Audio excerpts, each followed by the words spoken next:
moi, si j'ai un conseil à donner aux débutants, c'est de rapidement faire des livres qui vendent. Parce qu'en fait, faire un livre qui vend, ça permet de se rendre compte que le business marche. Et du coup, quand des personnes comme toi ou d'autres youtubeurs parlent de leurs chiffres, on se dit ouais, c'est vrai, c'est pas des mensonges. Parce qu'on a vu que c'était possible.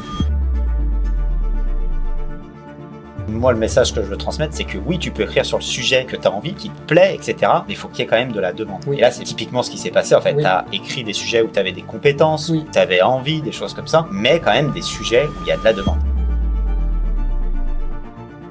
En avril, je crois, je dois faire 1005. En juin, je fais 3000. En juillet, je fais 4000. En août, je fais 4500. Et en septembre, je fais 8000 euros. Octobre, novembre, je fais 10, 11 000 euros.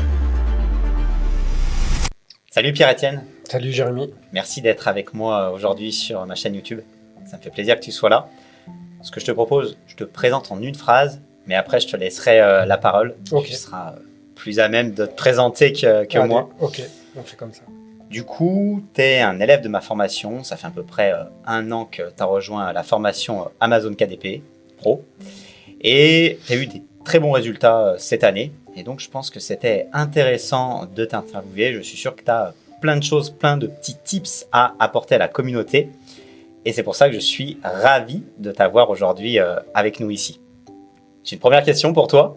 Est-ce que tu peux me raconter un petit peu tes débuts jusqu'à ton arrivée sur Amazon KDP? Pourquoi tu es arrivé sur Amazon KDP? Comment peut-être? Est-ce que tu peux nous en parler un petit peu? Ok, pas de problème. Déjà, merci Jérémy pour l'interview et pour la formation, puisque du coup, elle m'a aidé aujourd'hui à pouvoir sortir du salariat. Moi, ce qui s'est passé du coup très rapidement, mon parcours, j'ai commencé du coup la fac de sport, Stats. Ensuite, j'ai été pompier de Paris, militaire, pendant 5 ans.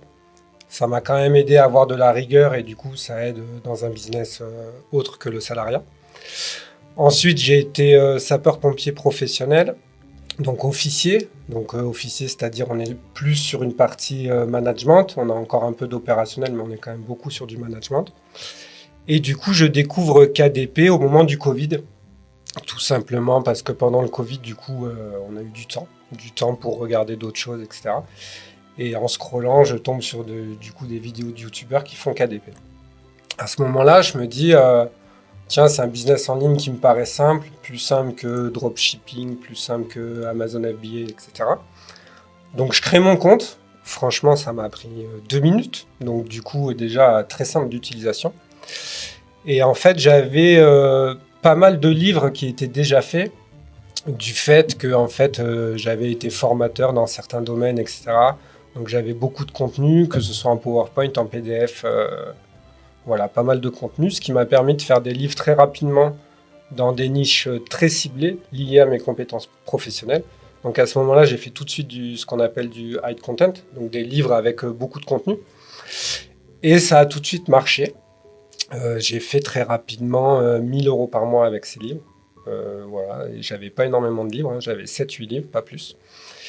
Et après, à ce moment-là, au moment du Covid, c'est vrai que tout le monde faisait des carnets, des livres de coloriage, etc. Donc je me suis aussi lancé là-dedans. Ça m'a appris clairement à faire des couvertures, mais c'était pas vraiment ce que j'aimais faire. Ça me correspondait pas vraiment. Faire 10 carnets par jour ou 3-4 livres de coloriage, etc. C'est pas hyper enrichissant. Ça m'épanouissait pas. Donc j'ai arrêté le business, clairement. Je me suis concentré sur mon métier, ça me plaisait à ce moment-là, etc. Pas de souci. Je prenais mes 1000 euros par mois avec mes livres, ça allait très bien. Jusqu'au jour où, malheureusement, accident de parcours. Donc, en fait, je me retrouve du coup capitaine de sapeur-pompier. Donc, il y a un bon grade. Voilà, un objectif atteint, clairement, dans ma vie. La quarantaine qui passe par là. Finalement, qu'est-ce que je vais faire maintenant dans ma vie? J'ai eu mes enfants, j'ai ma femme, j'ai ma maison, j'ai mon boulot, tout se passe bien. Mais en fait, c'est quoi la suite? C'est quoi mes prochains objectifs? Qu'est-ce qui va se passer et tout? Et en fait, je me rends compte qu'il n'y a plus d'objectif. En fait, le seul objectif, du coup, c'est d'attendre la retraite. Et en fait, d'attendre d'être fatigué et de pouvoir profiter d'une liberté financière à ce moment-là. Et donc là, grosse crise, malheureusement, grosse dépression qui a été très difficile, je le souhaite à personne, avec hospitalisation, etc. Donc quelque chose de très difficile, mais en même temps, quelque chose de formateur, puisque à ce moment-là, j'ai vraiment réfléchi à quel sens je voulais donner dans ma vie. Et donc, je sors de ma dépression après 10 mois très, très longs, très durs, très difficiles, bref. Et je me dis, OK, KDP, j'ai envie de le faire. Par contre, j'ai quand même envie d'y trouver du plaisir, donc je veux plus faire du carnet, je veux plus faire de l'agenda, des choses comme ça, etc. Et donc, je sais qu'il me manque des compétences vraiment pour passer un cap. Voilà, je suis à 1000 euros, je vise 4000 euros par mois pour pouvoir sortir de mon métier. Donc, je sais qu'il me manque quelque chose. Donc là, dans un premier temps, je contacte un autre youtubeur que toi, qui propose aussi de la formation, etc. et qui me paraît compétent également. Sauf que j'ai un mauvais contact. Déjà, c'est pas lui qui me répond en direct, c'est quelqu'un que je connais pas. Je connais pas les chiffres de cette personne. Moi, j'ai besoin de crédibilité. Si je dépense de l'argent, voilà, faut que ça me rapporte. Et je sais pas, j'ai un mauvais feeling et tout, donc je me dis, je sais pas. Et du coup, je te contacte, donc par mail. En gros, si je me souviens bien, je te demande qu'est-ce que tu peux m'apporter, quelle est la différence que tu proposes par rapport à cet autre youtubeur, etc. Et là, ce que j'ai apprécié, du coup, c'est déjà, tu me réponds toi. Déjà, premier point. Deuxième point, je sens que tu es honnête. Je sens que tu es sincère et que tu veux pas forcément faire de l'argent. En tout cas, c'est pas ton objectif premier. Même si on est bien d'accord, quand on fait un business, on cherche quand même à gagner de l'argent. Mais je sens que c'est pas ton objectif premier. Et que ce que tu veux, c'est vraiment aider. Donc je me dis, ok, la formation elle coûte 1000 balles, je les ai, j'y vais. Donc tu veux que je continue ou... Bah, déjà, merci pour Ouais. tout ce début de parcours, c'est top. Merci pour ton retour. J'aimerais bien aller creuser un peu plus sur la partie tes débuts, vraiment tes débuts sur Amazon KDP. Tu dis que tu as publié tes premiers livres et que finalement, rapidement, tu as quand même réussi à vendre. Et c'est souvent un premier point bloquant chez les Tout à débutants. fait. Selon toi, qu'est-ce qui a fait que toi, tu as publié, tu me disais 7-8 livres, je crois, Ouais, c'est et que ça. tu as eu directement des résultats? Ouais. Alors c'est vrai que moi, si j'ai un conseil à donner aux débutants, c'est de rapidement faire des livres qui vendent. Parce qu'en fait, faire un livre qui vend, ça permet de se rendre compte que le business marche. Et du coup, quand des personnes comme toi ou d'autres youtubeurs parlent de leurs chiffres, on se dit ouais, c'est vrai. C'est pas des mensonges. Parce qu'on a vu que c'était possible. Et tant qu'un débutant, il n'arrive pas à vendre rapidement et à faire rapidement entre 500 et 1000 euros par mois, je pense qu'il peut pas y croire, malheureusement. Et du coup, il abandonne. Donc moi, la stratégie, en fait, j'ai pas eu de stratégie pour gagner de l'argent. J'ai eu une stratégie en me disant, qu'est-ce que j'ai comme compétence pro? Qu'est-ce que j'ai déjà comme contenu? J'ai regardé vite fait s'il y avait de la demande. Par contre, c'était des livres qui répondaient à un besoin parce qu'ils étaient liés à de la formation professionnelle. Et donc, quand j'ai fait ces livres, c'est vraiment c'est niché. Genre, il y a 50 personnes dans la niche, quoi, pas plus. Voilà, donc c'est très, très niché. Très, très niché, mais il y a de la demande. En tout cas, il y a assez de demandes pour que je fasse 5-6 ventes par jour, quoi. Donc, si je résume, des livres très nichés sur un sujet, avec de la demande qui répondait à un vrai problème. Un vrai besoin. Et Ouais. finalement, comme tu avais peut-être très peu de concurrents, tu n'avais pas besoin d'avoir des compétences extrêmement poussées en marketing, en publicité, Exactement. parce que ça vendait relativement tout seul. Exactement. Et pour développer le propos, mes couvertures à ce moment-là, c'est des couvertures Amazon, parce que Amazon, tu le sais, hein, propose des couvertures. Donc c'est couverture Amazon, une couleur, un titre, basta. Pseudo pourri. Clairement, le pseudo c'est PECT, donc voilà, même pas de prénom, même pas de nom, pseudo tout pourri. Les gens savent même pas si je suis crédible quand ils achètent le livre. Par contre, voilà, la couverture, même si elle est simple, elle se voit. Elle est rouge avec un titre blanc qui est gros. Les concurrents, c'est des couvertures compliquées avec des dessins derrière, etc., des photos, par contre, et on voit pas le titre. Donc moi, couverture qui est plutôt impactante dans cette niche-là. Et donc ça a fait la diff. Après, j'avais mis un peu de pub sur ces livres-là en auto. Et pour te donner une idée, tellement la niche est petite, j'avais 2% d'Acos. Ah ouais. Donc Ok. voilà. Ok. Alors c'est très bien ce que tu dis. C'est vrai que une couverture, il faut que ça soit simple, efficace. mais c'est pas forcément facile à Non, faire. c'est difficile. Donc là, finalement, tu l'avais fait peut-être comme tu étais débutant, tu as fait un truc de très simple. Et effectivement, le simple, ça fonctionne. C'est ça. Ok, cool. Donc, tu dis après que tu as acheté la formation, etc. Est-ce qu'il y a un moment où tu t'es dit, ça peut être vraiment, ça va être mon futur métier, mon activité? Est-ce que c'est peut-être avant ta dépression, c'est après ta dépression, où tu t'es dit vraiment, il y a quelque chose à faire avec Amazon KDP? En fait, c'est pendant ma dépression, donc pour te raconter un peu, hein, pendant mon hospitalisation, je rencontre une personne, je pense pas qu'il va nous regarder, hein, qui était marin-pompier de Marseille. Moi, j'étais pompier de Paris, armée de terre, lui, marin-pompier de Marseille, marine. Bref, gros, dans les hôpitaux psy, il y a pas mal de militaires, donc il y a peut-être un problème avec l'armée, j'en sais rien. Et donc, je discute avec ce gars hein, sur les pompiers, forcément. Et il me dit, mais ton problème, c'est le boulot. Il me dit, ton problème, c'est le boulot. En fait, t'es un mec qui aime le collectif, qui aime... Toi, avant, tu l'avais pas senti, ça? Non. Ok. En fait, d'ailleurs, il y a un truc qui me paraît important dans la vie, hein, maintenant avec le recul, à mes 42 ans, c'est que malheureusement, dans la vie, tant qu'on n'a pas testé, on ne sait pas. Et on a beau nous dire, fais pas ci, fais pas ça, on va le faire quand même. C'est typiquement un enfant. Hein. Un enfant, on va lui dire, faut pas faire ça, et il va le faire quand même. On a besoin de tester pour savoir. Et clairement, hein, aujourd'hui, je vis de KDP, mais ça se trouve, dans un an, je vais me dire, la solitude et tout, machin, ça me va pas forcément, et peut-être j'irai rechercher un taf, j'en sais rien. Honnêtement, je suis en train de le tester, je suis en train de le vivre, donc je sais pas. Et donc, tout ça pour dire, ce gars me dit, le problème, c'est ton boulot, c'est clair, t'es pas fait pour être en bureau, et il faut que tu fasses autre chose. Donc là, qu'est-ce que je sais faire d'autre? Je sais faire des livres. Des livres, ça répond à un besoin de création, il y a de la créativité, faire des couvertures, ça me plaît.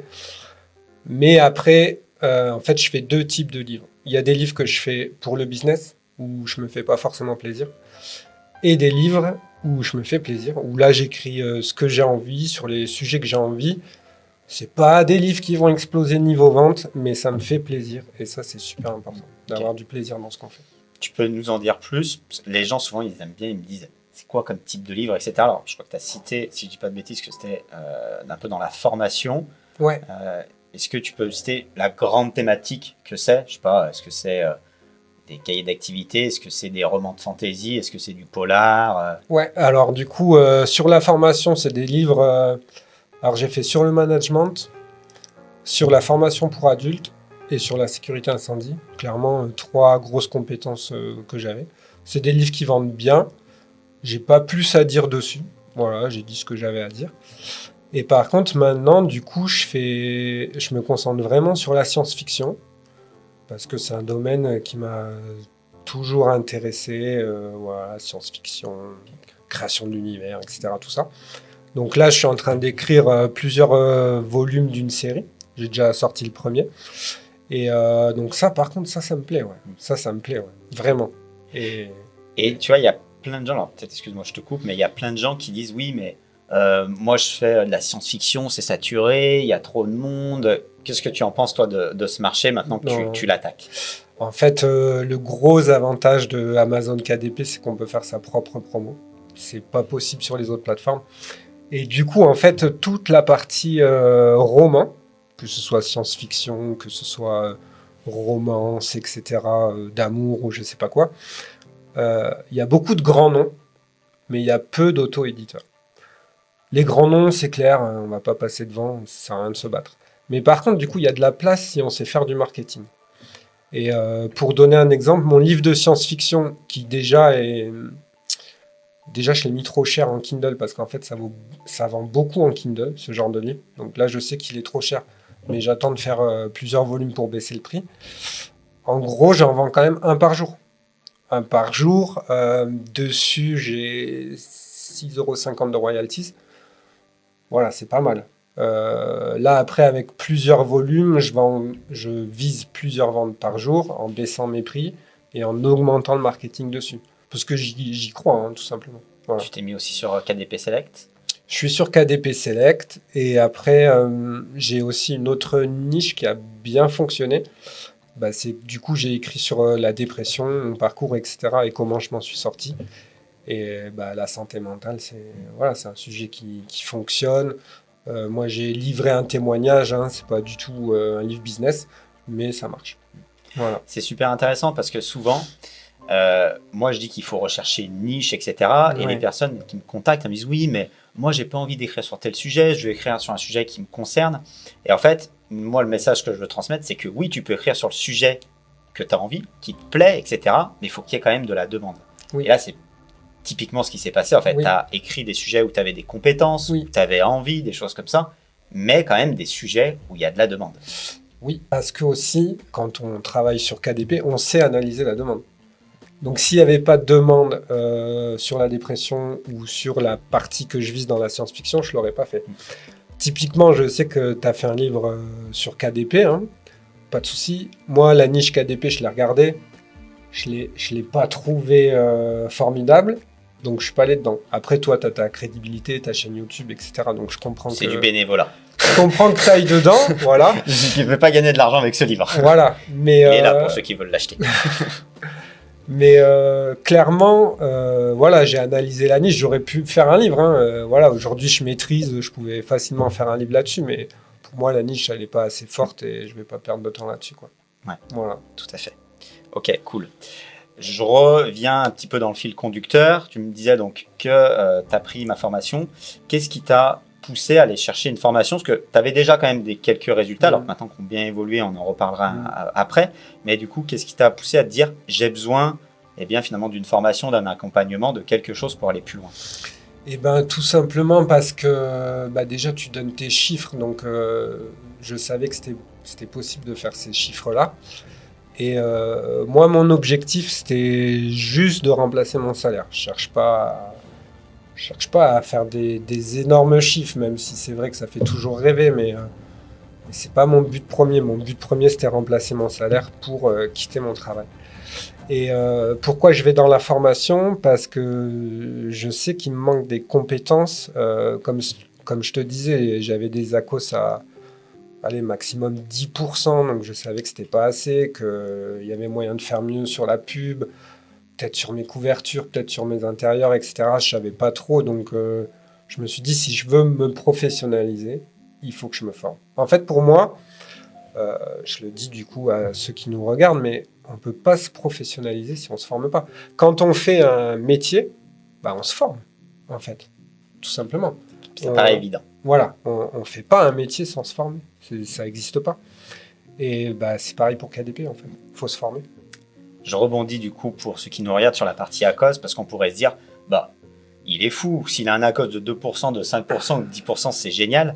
Mais en fait, souvent, c'est une erreur. Souvent, c'est qu'on ne dépense pas assez. C'est vrai, quand on a des dépenses qui sont très faibles, c'est simple d'avoir un ACOS qui est bon. Mais l'idée, c'est de faire grossir de scaler le business, donc de faire grossir le truc. Et forcément, on est obligé de dépenser plus, d'avoir un ACOS un peu moins bon, mais au final, on gagne quand même beaucoup plus. Avec un ACOS de 20%, si on dépense 3 000 € par mois de pub, on va gagner beaucoup plus que si on a un ACOS de 2% et qu'on dépense que 20 € de pub par mois. Oui, c'est ça l'idée. Oui, tout à fait. Et il y a aussi un truc, c'est que souvent, quand on n'est pas hyper compétent dans KDP, ça fait peur de mettre beaucoup d'argent en pub. Surtout qu'il y a 2 mois de décalage avec les royalties. Et pour moi, mettre 300 € de pub, c'était la folie déjà. C'était waouh. Alors que j'étais rentable. Mais je sais pas, dans ma tête, mettre 300 € de pub, c'était trop. Aujourd'hui, je mets 2000, peut-être 3000 certains mois et ça me pose aucun problème. Donc il y a quand même un mindset à avoir. Et encore une fois, la formation, elle permet de dégrossir tout ça et de nous aider à franchir un certain cap. Ok, cool. J'aimerais maintenant qu'on parle plus de tes résultats actuels. Est-ce que tu es à l'aise avec le fait de nous dire tes chiffres, etc. Est-ce que tu peux nous en parler un petit peu plus, peut-être de ton évolution de finalement il y a 9 mois, 10 mois peut-être, où tu as rejoint le programme et quelle est ton évolution jusqu'à maintenant? Alors du coup, moi je sors du coup de la dépression en mars 2025. À ce moment-là, je fais 1 000 € par mois sur KDP. J'achète ta formation et je me mets à bosser fort sur le business. À ce moment-là, je suis en mi-temps thérapeutique. j'ai du temps pour me consacrer quand même à KDP, donc je bosse beaucoup dessus. Ta formation m'aide énormément du coup sur la partie publicité. Pour moi, ça a été le point fort en ce qui me concerne par rapport à ce que je savais faire sur KDP. Donc je me mets dessus à fond. En avril, je crois, je dois faire 1005. En juin, je fais 3000. En juillet, je fais 4000. Donc là, je me dis, OK, je vais pouvoir poser ma dispo. Donc je commence à en parler au boulot. Au boulot, tout le monde croit que... Au début, je veux pas leur dire mon business. Donc tout le monde croit que je fais un craquage, parce que je revenais de dépression déjà. Bref. Donc tout le monde croit que je fais un craquage. J'ai plein de questions. Mais qu'est-ce que t'es en train de faire, machin? T'es malade ou quoi? Et moi, je leur dis, ouais, je sais pas, je vais voir. Je vais voir ce que je vais faire de ma vie, etc. Et en fait, ça me saoule tellement que au bout d'un moment, je leur dis, ouais, je suis écrivain, voilà, ça fonctionne. Je fais du marketing, ça marche très bien. Là, ils t'ont encore moins cru, je pense. Si t'as dit, je suis écrivain et ça fonctionne. Non, ça les a surpris, en fait. Comment te dire, moi, je suis plutôt, on va dire, sportif, voilà, pompier, enfin, pas du tout écrivain, quoi, que j'écris de la science-fiction ou des trucs comme ça. Et les gens, ok. Mais ok, après, pas de souci, ils ont accepté. En fait, c'était bienveillant de leur part. Hein, ils voulaient juste être sûrs que je partais pas en vrille, entre guillemets. Donc, je fais 4000, du coup, je t'ai dit en juillet, je crois, ouais, c'est ça. Donc, je prévois de poser ma dispo. En août, je fais 4500, alors que le mois d'août, c'est pas un super mois. Et en septembre, ça y est, je fais 8000 euros. Donc, la dispo est posée. J'arrête de travailler mi-octobre, du coup. Octobre-novembre, je fais 10-11 000 euros à peu près. Et là, décembre, ça va être encore plus, mais pas tellement plus. Après, ouais, ce que je voudrais dire, c'est que moi, j'ai pas forcément des livres centrés Q4. Je cherche pas à faire 30 000 euros par mois. Enfin, en tout cas, c'est pas mon objectif premier. Moi, faire entre 5 et 10 000 euros par mois avec un business que j'arrive à maîtriser, qui est assez facile maintenant que j'ai travaillé, ça me va. Voilà. Et par contre, ce que je cherche, c'est me faire plaisir. Ça, vraiment, c'est un point important hein, que je conseille à tout le monde. Les livres business, c'est bien, vous allez gagner de l'argent avec, c'est intéressant, etc. Mais au bout d'un moment, vous allez dire, je fais toujours la même chose. En fait, c'est comme un taf classique, c'est de la répétition, et c'est pas ce qu'il faut viser, je pense pas. Ok, génial. Donc, une belle évolution. Ouais. Tu arrives sur septembre à 8000 euros, ça veut dire que sur janvier, tu seras à plus de 10 000 euros. Alors, c'est vrai que le Q4, on fait plus, mais c'est logique. Mais même en janvier, septembre, c'est pas un super mois, donc tu auras des bons résultats. C'est top. Ok. Tu as eu des beaux résultats bien explosifs. Ouais. Souvent, ce genre de résultats, ça peut même faire peur. On dit, mais non, c'est pas possible. Comment il fait? Moi, j'y arrive pas. Est-ce que tu as des conseils, du coup? Comment tu as évolué aussi vite? Est-ce que tu as des techniques? Souvent, on me dit, mais c'est quoi ta technique? Souvent, on a l'impression qu'il y a une technique magique. Est-ce que tu en as une? Peut-être que tu en as une. Non, moi, j'ai pas de technique magique. J'ai pas Helium 10, j'ai pas BookBeam. En fait, je trouve mes niches sur Amazon directement. Par contre, voilà, la technique pour moi, la technique ultime, c'est trouver la niche. Parce que trouver la niche, c'est ce qui va permettre d'avoir de la demande et du coup de vendre. La couverture, c'est ce qui nous fera vendre par rapport aux autres. L'intérieur, c'est ce qui va crédibiliser notre livre, avec les avis qu'on va avoir, etc. Et le marketing va nous aider à apparaître. Donc, moi, ma technique, je cherche pas des niches où je vais faire 2000 euros par mois avec un livre. Actuellement, moi, j'ai 2 livres qui font ces chiffres-là. Mais moi, je cherche plutôt des petites niches avec de la demande où je vais faire 1, 2, 3 ventes par jour. Et après, j'ai l'effet cumulatif de ma bibliothèque qui me permet d'arriver à ces chiffres-là. Mais j'y trouve plus facile, peut-être parce que je ne suis pas encore le plus grand expert, je ne suis pas aussi expert que toi sur KDP, mais j'y trouve plus facile d'aller taper des petites niches parce qu'en fait, on vend vite et c'est vite motivant. Voilà. Oui, c'est avec des petits budgets pub, du coup, aussi. Ok, je comprends. Donc, finalement, tu n'as pas une niche qui a explosé, c'est plusieurs livres, petit à petit, qui rapportent à plusieurs centaines d'euros par mois, je suppose, Ouais, c'est qui ça. te fait cette bibliothèque. C'est ça, ouais, c'est ça. Ok. Exactement. Est-ce que, selon toi, est-ce qu'il faut un état d'esprit particulier? Est-ce qu'il y a quelque chose peut-être dans ton caractère, ton comportement, qui t'a permis de réussir? Oui, la rigueur. Clairement, la rigueur, c'est important. Il faut s'astreindre à travailler, hein. Pour ceux qui veulent se lancer dans le business KDP, moi, je dirais que pour y arriver, c'est minimum 2-3 heures par jour, pendant un certain temps, pendant longtemps même.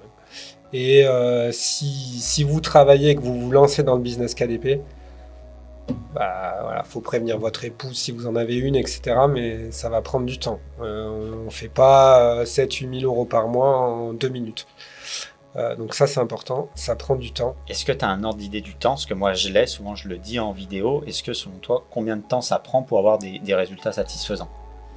Alors, Une personne qui veut se lancer de zéro, là, elle dit ouais, pendant combien de temps je dois travailler 2-3 heures par jour, comme tu as dit. Je Alors, suis d'accord avec ce chiffre-là, ouais. pour arriver à des résultats satisfaisants. Alors ce chiffre-là, 2-3 heures par jour, je l'ai donné aussi parce que je savais faire des couvertures et des intérieurs. Pour quelqu'un qui vraiment débute de A à Z, hein, il n'a même pas de compte KDP, il ne sait rien faire.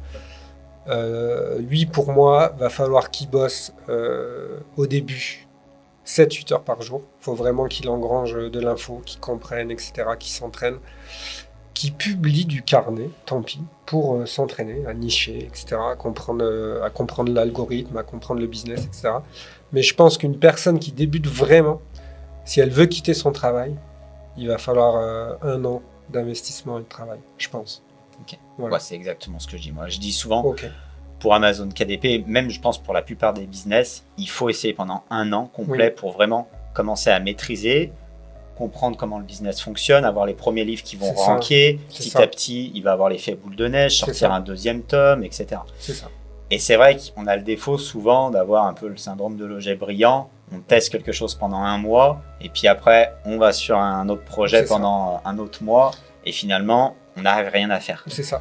Et c'est vrai Clairement. que, alors moi je pense alors je suis d'accord avec toi, faire des carnets au début pour apprendre, c'est une bonne solution. Je pense sincèrement qu'avec 3 heures par jour, ça fait 20 heures par semaine.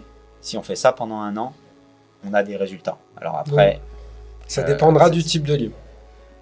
oui, ça dépendra aussi de la personne, je pense, sa capacité à comprendre le mécanisme, à suivre une méthode, à travailler plus ou moins efficacement, son parcours avant, précédent. Tout à fait. Voilà, ça va jouer, mais je pense qu'en 1 an, on peut savoir Oui, si oui. on est peut-être fait pour Oui, ça. oui, tout à fait. Tout à fait. Ok, cool. Est-ce que tu as... Alors, c'est tout nouveau, hein, ça fait pas longtemps que finalement que tu fais ça à plein temps, ça fait pas longtemps que tu as quitté ton travail, mais est-ce que tu as déjà des routines en place? À quoi ça ressemble une journée type chez toi? Qu'est-ce que tu fais? Donc, journée type chez moi, je me réveille vers 7h, 7h30. Je m'occupe des enfants. J'emmène ma petite à l'école. Voilà, ça fait plaisir. Tu as combien d'enfants du coup? 2 enfants. 2 enfants. J'ai une fille du coup qui est en 4e et une qui est en CM1. Donc souvent, celle qui est en 4e, elle commence à 8h, c'est mon épouse qui l'emmène quand elle va au travail. La deuxième, c'est un peu plus tard, donc c'est moi qui l'emmène. Et après, du coup, je me mets à travailler 4-5 heures à peu près, où je suis très très focus. Donc c'est-à-dire que alors moi, pour travailler, j'ai besoin de musique. Je mets beaucoup de musique, assez fort des fois. Et là, je travaille beaucoup. Je suis très très très focus. Vraiment, c'est là où je suis le plus efficace, c'est le matin. En mode deep work. Ouais, au taquet. Après, du coup, l'après-midi, je coupe complètement. Ok. Tout simplement parce que pour créer, j'ai remarqué que du coup, il faut se laisser des espaces où on fait autre chose. Ça peut être du sport, ça peut être, je regarde une conférence inspirante sur YouTube. Ça peut être une sieste si je suis fatigué aussi. Voilà, pas de problème avec ça. Avec KDP, on peut le faire. Et voilà, l'après-midi, je travaille plus. Le soir, bah, c'est soirée famille, hein, on fait à manger, les devoirs, etc. Mais ouais, pour moi, c'est important de couper parce qu'en plus, le problème quand on travaille de chez soi et qu'on est indépendant, c'est qu'on peut faire que ça très rapidement. en fait. Et plusieurs fois, mon épouse, elle m'a repris. Parce que je faisais que ça. En fait, matin, midi, soir, week-end. Et en fait, il y a un moment où quand on commence à bien gagner de l'argent, il y a un petit peu un effet boule de neige boulimique où on se met à faire que ça. Et puis on surveille ses rapports KDP, combien j'ai vendu, etc. Machin et tout. En fait, on pense qu'à ça et on s'éloigne finalement du coup de la vraie vie. Donc c'est important, une fois qu'on arrive à cette forme de liberté financière, d'avoir une rigueur dans l'organisation de ces journées et de savoir couper. D'ailleurs, toi, tu as fait un tour du monde l'année dernière. Exact. Et tu avais dit à ce moment-là que tu n'avais pas touché ton business. Mon compte KDP, Voilà, et que c'est la première fois. Ouais, c'était la première fois en Voilà. 4 mois. Alors que tu as des résultats énormes. Oui. Donc c'est quelque chose que tu aurais pu faire bien avant. Tout à fait. Ouais. Donc ça montre qu'il y a ce risque d'emballement et d'être tout le temps sur son business. Ça, je pense que tous les entrepreneurs l'ont. Donc il faut savoir mettre ses limites et couper. Ouais. C'est difficile d'ailleurs. Ouais, il faut trouver le juste équilibre. C'est super intéressant ce que tu dis. Ouais. Et alors, je rebondis parce que j'ai aussi souvent les remarques. Ah, j'ai pas le temps, j'ai ma vie de famille, j'ai mon travail. Et toi, finalement, tu avais des enfants, tu avais ton travail. Et donc, avant, comment tu trouvais le temps pour travailler sur ton business KDP? Est-ce que c'était le soir? Est-ce que c'était le week-end? Comment tu t'organisais? Non, moi, je travaillais le soir. Ça nous a valu quelques disputes, mais oui, je travaillais le soir. Donc, grosso modo, je travaillais 3 heures le soir sur mon business KDP. Des fois, je travaillais même dans le lit avec mon portable, etc. En fait, bon, voilà, si on veut en vivre, ok, il faut faire le sacrifice. Faut que tout le monde soit d'accord à la maison pour que ça pose pas de problème. Mais voilà, c'est quand même... c'est pas l'idéal de travailler de chez soi, dans son lit le soir. C'est une période où tu as eu du mal quand même, ça a été un peu compliqué, j'ai l'impression, je le ressens. Ouais, c'était compliqué parce que, en fait, à ce moment-là, on est à fond dans le truc, nous. Ça nous pose pas de problème de travailler le soir, voilà. Mais à côté, ça pose des problèmes, quoi. C'est clair et net. Alors moi, la petite méthode que j'avais fait à l'époque, parce que quand j'étais salarié et que je montais mon business KDP, c'est que je le faisais le matin. Parce que je me levais super tôt, du coup. Okay. Et du coup, ça dérangeait personne, parce que madame dormait. Ouais. Et donc, à 5 heures, je travaillais. Donc, il faut pouvoir le faire. Il faut avoir la motivation suffisante pour se lever. Moi, je l'avais. Ouais. Mais ça peut être une solution. Après, on est tous différents. Mais ça peut être une solution de... Voilà. Après, je t'avoue que moi qui étais pompier, j'avais l'habitude de me réveiller toutes les nuits. Et maintenant, quand je peux dormir, je dors. C'est pour ça, ouais, voilà. Chacun est différent. Ouais, c'est évident. Ok. Nouvelle question pour toi. Ouais. À ton avis, c'est quoi le plus dur pour toi que tu as ressenti sur Amazon KDP? Est-ce que c'est d'être tout seul, de travailler sur son ordinateur? Est-ce que c'est une question technique? Est-ce qu'il y a un point où tu dis c'est difficile? Dans le business KDP? Dans le business KDP ou le business général, si tu veux. Un point difficile quand même, ça reste de trouver la niche. Et ça reste de trouver qu'est-ce qu'on veut faire vraiment de ce business. Je m'explique. Donc une fois qu'on a compris le process de trouver des niches, qui est quand même pas simple, il faut avoir des techniques. Moi j'ai 3 techniques pour trouver des niches, ça fonctionne, je reste dessus. Mais ouais, la difficulté du business, ouais, ça va surtout être sur ça, sur les niches, quoi. Ouais. Pour moi c'est surtout ça. Alors je suis assez d'accord, c'est quelque chose qui revient quand même souvent. Et du coup, alors tu m'as parlé de 3 techniques. Ouais. Est-ce que tu peux les développer un petit peu, ces techniques? Ouais, je peux les développer, tout à fait. Première technique, les top 100 de tous les pays. Parce que quand même, il y a souvent des livres qui apparaissent et qui ne sont pas forcément en France. Alors après, j'avais publié des livres du top 100 du .com. J'avais fait quasi les mêmes en France, ils n'ont pas marché. Donc après, il y a ça aussi, hein, que les gens... suivant les cultures, etc., ça marche pas forcément. C'est pour ça que j'aime mieux le marché allemand ou espagnol, qui sont plus proches. Ouais. Et souvent, le marché américain, des fois, on est trop en avance. Ouais, c'est vrai. Des fois, on publie... c'est vrai. Souvent, je prends l'exemple du livre Air Fryer. Si tu sors un livre Air Fryer aux États-Unis, ils ont cartonné depuis 2019. Si tu sors ton livre Air Fryer en 2019, que dalle. Il fallait le sortir en 2023. Ouais, c'est clair. C'est clair. Donc, première technique, le top 100 Amazon dans plusieurs pays. Deuxième technique, très efficace, en fait, je vais dans les catégories tout à gauche sur Amazon, livres, et là, on a toutes les catégories qui apparaissent au final. Là, je fais toutes les catégories, et dans chaque catégorie, je regarde, je cherche des mots-clés dans les titres. Je cherche des mots-clés, hein. Je cherche pas un titre particulier, je cherche des mots-clés dans un titre. Ensuite, je tape le mot-clé dans Amazon. Du coup, ça me sort les livres. Je vois le nombre de concurrents. Et ensuite, moi, pour savoir si je vais dans la niche ou pas, je vise en gros moins de 1000 concurrents. Et par contre, je vise 5 livres dans la niche qui ont plus de 100 avis. Parce que pour moi, ça veut dire qu'il y a assez de demandes à ce moment-là, même si elle n'est pas forcément énorme. Et sur ces 5 livres, je vais regarder les BSR pour voir à peu près à combien ils vendent. Et si tout ça plus des BSR en dessous de 50 000, j'y vais. Ok. En gros, c'est ça. Et la troisième technique, une fois que j'ai un mot-clé où il y a la possibilité de décliner d'autres volumes ou d'autres trucs, je mets le mot-clé dans Amazon et je fais tout l'alphabet à côté. Je sais pas si tu vois ce que je veux dire. Je tape le mot-clé, espace A, je reviens, B, pour voir les C, recherches. D, E, voilà. Je fais tout l'alphabet. Et du coup, en fait, ça me montre des fois, sur le même mot-clé, des fois, je trouve 10 niches. Ok, cool. Ouais. Merci pour les 3. Ouais. Alors, je te rejoins vraiment aussi sur la deuxième. Alors, c'est vrai que moi, souvent, je parle du top 100, mais en fait, ce que tu fais, c'est regarder les meilleures ventes de chaque catégorie et de repérer, parce que quand tu parles de mots-clés, c'est de trouver la niche en commun, en fait. C'est ça. Et après, tu vérifies le nombre de concurrents, pas trop de concurrents, et de la demande, et tu regardes le BSR. Donc, c'est vraiment, pour moi, la meilleure des méthodes. Ouais. C'est ça. Ok, génial. Là, tu as eu des beaux résultats sur KDP, tu as bien évolué. Comment tu te vois dans le futur? Est-ce que tu te dis, moi c'est bon, je veux rester comme ça, finalement, profiter de mes enfants, de ma femme, ma famille, et rester comme ça? Est-ce que tu te dis, je veux faire évoluer mon business sur KDP? Est-ce que tu veux aller vers d'autres business? Qu'est-ce que tu veux faire dans le futur, dans 1 an, dans 2 ans, dans 10 ans? Alors, premier point, le gros défaut d'Amazon KDP, c'est que c'est pas un business stable. Malheureusement, Amazon peut fermer les comptes avec des raisons qui peuvent être floues.